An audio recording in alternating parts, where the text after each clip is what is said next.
So hey everyone, welcome back to another quick and very interesting tutorial. Where in this quick tutorial, I'm going to show you how you can fix the issue you're getting the warning of WhatsApp is running on the background, even if you have closed the WhatsApp from all the setting or all the home screen in the secure browser that usually you use to give an exam or something. Now, in order to fix that, just simply right click on the start menu, click on Task Manager, and here in the Task Manager, you need to find WhatsApp. You can just simply search for WhatsApp.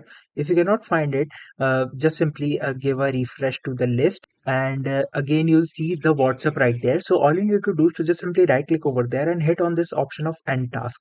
What it does, it simply closes the WhatsApp. And one more thing you can do, just simply go to startups apps, and here just simply make sure that the WhatsApp start status is disabled. That means it will not automatically start, and that will definitely gonna solve your problem. Alright, so that's it for this tutorial. I hope this video will be helpful for you. Make sure to hit the like button and subscribe button for more such helpful and interesting tutorials. See you in the next one. Take care.